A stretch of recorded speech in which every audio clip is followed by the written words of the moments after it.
Hello, YouTube. Welcome to the random hostel that I'm staying at in Berlin. Today, I would like to talk about the fate of all living souls in the universe. All right, so let's get into it. Um, so there's a sort of profound divide at the root motivation of souls between those who believe their consent in the who believe their content in the pursuit of material pleasures, and those who cannot be content unless they know that there is a meaningful purpose to their existence and activity. The latter state of being is often more painful than the former because the act of discerning a universally meaningful purpose is not a simple task compared to the act of finding material pleasure, such as through money or sex or drugs.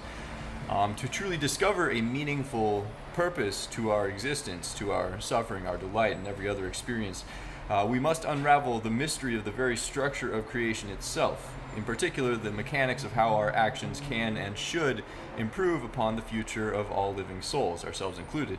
and why such action has significant purpose and meaning beyond any subjective perspective. Purpose and meaning which is actually universal and divine. To fully dissect the complexities of this sequence of reasoning, to see rationally that there is an intelligent structure and order to the nature of all souls, and to further discern that it has in fact all been set in motion by God, is possibly the most complex study in the universe. How does one go about improving the fundamental nature of everything? We've got to be able to see a lot of little moving components. Only through the transmutation of the growth of all souls and consciousness can we accomplish that lofty aim. And every living soul who needs a higher sense of purpose and reason to be content sets foot upon this great mountain, this great study, which very few ever reach the peak of, but everybody who dies on that mountain dies in good company. So because this particular duality between an instinct-based consciousness and a purpose-driven consciousness is so pivotal to the fate of the evolution of all souls, it is something that we should consider often as we choose how to express ourselves and how to influence the unfolding of the lives of those around us as well as society at large. If we find our purpose in giving purpose to others and protecting that purpose from the misunderstanding and insults of those who live for pleasure, and further protecting that purpose from the malicious wickedness of those who strive to remove higher purpose from souls in their philosophical pursuit of loveless power, then we are participating in setting forth the foundation of higher reason by which to purify this world of evil. More specifically, we are offering clarity regarding the process of purification and seeking a higher purpose, so that souls may understand it as a noble option and choice for the evolution of their energy, rather than leaving that sort of complication as some sort of abstraction or something that's outside of the perception of most people, or limiting that sort of contemplation to people's understanding of various dogmas. So to establish a system of higher reason which leads souls towards an understanding of a universal moral scale and thereafter communion with the divine is very complex, though it is also an underlying theme of every single society on the planet, that people sort of police one another through certain assumptions that we have about right and wrong, and about what leads to an ideal future and what does not. Since this topic and theme is an unavoidable component of any possible reality, especially one where free will exists, it only makes sense that it should be actively dissected by anyone who cares about making the world a better place. For example, most of us understand fairly well that we are often fed oversimplified moral controversies by the people in charge as a way of dividing and confusing people, and not as a way of actually bringing us to more nuanced moral understanding. Well, this does often come from philosophically wicked people who care only for their wealth and who are creating the controversy for the sake of seizing power. It is important to the evolution of mankind that society be confronted with moral controversies. So it is particularly important that we learn how to navigate the tumultuous sea of controversy in a way that maintains respect and brings clarity. And also that we present one another with more meaningful moral divides than the hot topics which are too often fed to us. But in the context of hot topics, with topics like vaccination or abortion, we must not be given to the sort of emotion that leads to frivolous bickering. But we should fully clarify the points at which our moral disagreements occur and present that effectively so that people have to discuss the conversation around our well-defined points. We have to clearly draw lines which establish how we define bodily autonomy and human rights, and what obligations we have as a collective to protect one another, as well as presenting evidence which supports our claims. Only then can we sort of engage in true debate over the root disagreements rather than fighting about the final disagreement at the top of the pyramid, which almost never accomplishes anything because the final disagreement is built upon so many premises and beliefs which need to be understood and well defined and able to debate effectively, and which can really only even be discussed if we start from a place of respect and dignity. People love to argue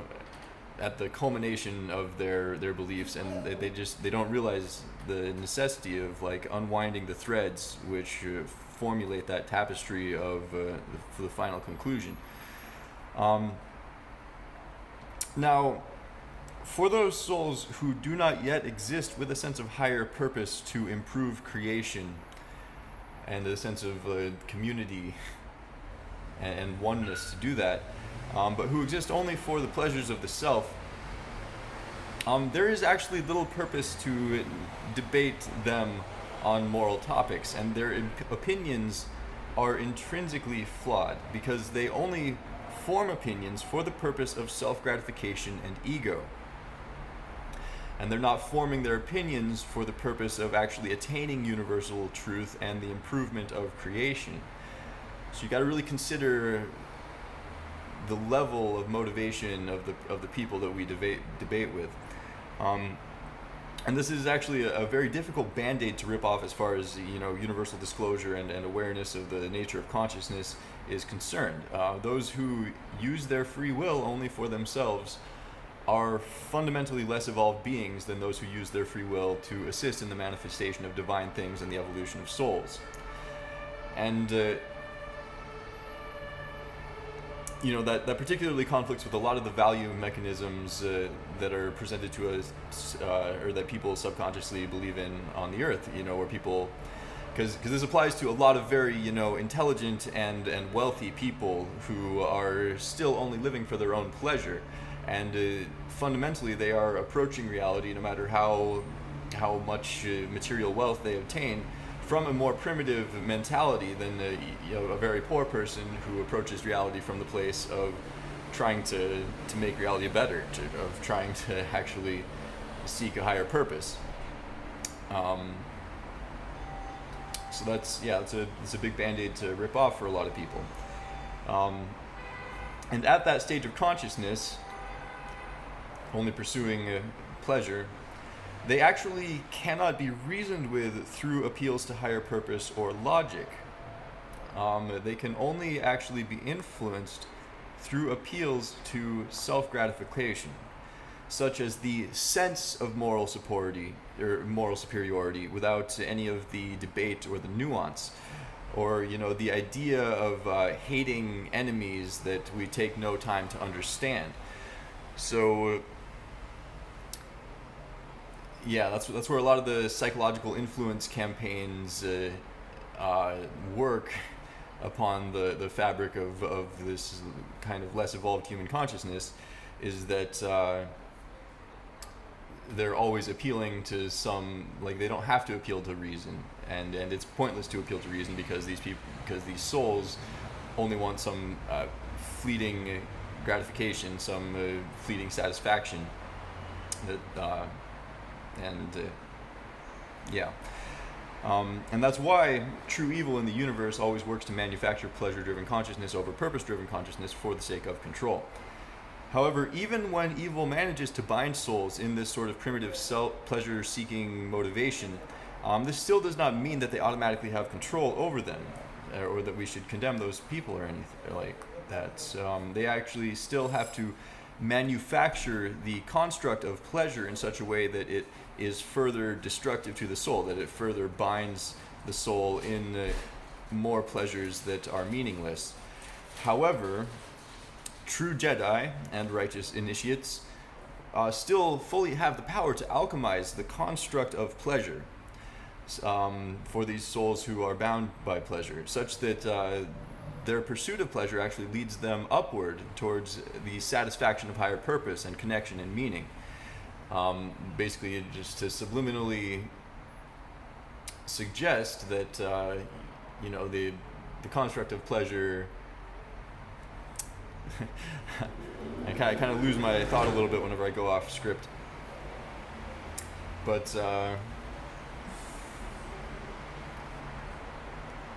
yeah, we can show people that there is a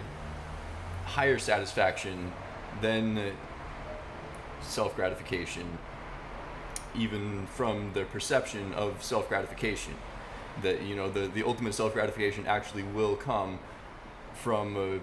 doing the work, baptizing oneself in flame, and and finding a higher purpose. That would even though that seems like it's painful and you have to have a sense of sacrifice and able to accomplish that.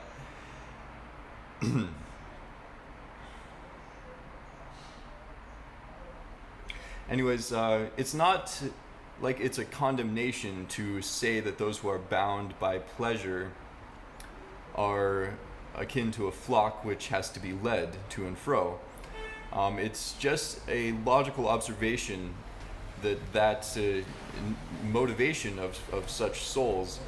has to be guided upward in a different way than the motivation of souls who can receive information from understanding a higher purpose beyond their own gratification, which may even require the sacrifice of one's own gratification to accomplish. Anyways, I'm going to go ahead and end on that note. I have human things that I need to get done today rather than just spending all day trying to dig these ideas out of myself. So as always, thanks for tuning in, and feel free to leave a comment if you want to leave a comment.